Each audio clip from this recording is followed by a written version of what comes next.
Welcome to today's 5-minute Bible study in the Gospel of John. Today we begin looking at John chapter 4. And as the chapter begins, we see that Jesus is about to return to Galilee.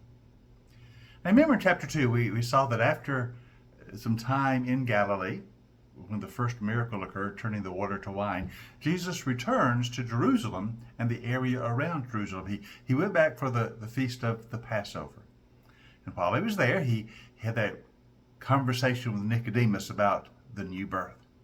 And then he stayed in the Judean area for a while, and we saw that he's engaging in some ministry and some baptisms are going on.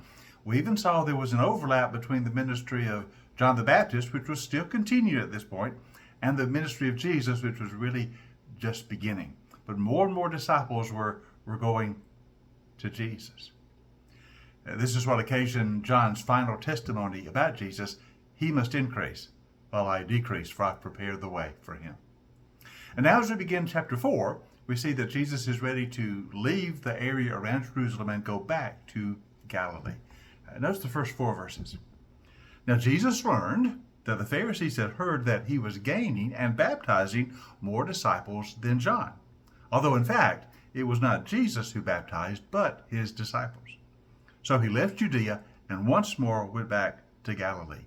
Now he had to go through Samaria. Now notice he's returning to Galilee because of his growing ministry, and more disciples of Jesus are being baptized than disciples of John. We saw that, of course, in chapter 3. But it makes the interesting comment, it's not Jesus who is baptizing, but it was his disciples.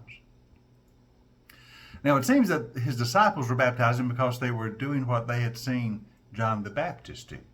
You remember, some of them had been disciples of John the Baptist, and he had pointed them to Jesus, and behold, he's the Lamb of God. And so they started following Jesus. So it's sort of natural that they would continue the practices they had seen John the Baptist do.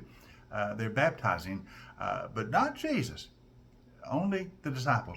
But what's interesting here is it says that the Pharisees took notice. They took notice that Jesus' disciples were numerically becoming greater than the Baptist disciples. Now, their notice is not a positive thing. You see, the opposition of the Pharisees to Jesus is already beginning to grow. That will become very intense as the ministry of Jesus goes on. But here, even in the early stages, the opposition from the Pharisaic movement, the religious leaders of the day, their opposition to Jesus is beginning to grow. And so Jesus decides to return to Galilee. Now, of course, there are Pharisees in Galilee as well, but there are more in Judea, in Jerusalem. That's really where their center, that's where their power structure is, if you want to say it that way. So Jesus decides to return at this point to Galilee. And it says he had to go through Samaria. Now, if you got a map in your mind of Israel at this time, you remember the Jewish population lives in the south, around Jerusalem in Judea, and they live in the north around Galilee. Those are the two main population areas of the Jewish people. And in between Galilee in the north and Judea, Jerusalem in the south, is Samaria. Now you remember, Samaria they are the descendants of the 10 northern tribes of Israel. You remember the Old Testament, after the reign of Solomon, the nation of Israel split into 2 parts, Judea in the south and Israel or Samaria in the north. And for a couple of centuries they existed as 2 separate nations. They were never reunited. The Samaritans were conquered by the Assyrians and carried into exile and never reconstituted as a nation again. Judea, of course, would be carried into exile later by the Babylonians, but they would return. But the Samaritans never returned. However, the northern Israelites who survived the exile, and there were still some in the land, they intermarried with Gentile peoples, and the Samaritans were the descendants of those people.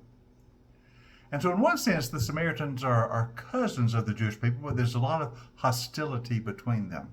The old animosity between old and northern Israel and southern Judea, and the fact that the northern Israelites had intermarried with Gentile peoples caused the Jewish folks to look down upon them. And so there was a great deal of animosity between them.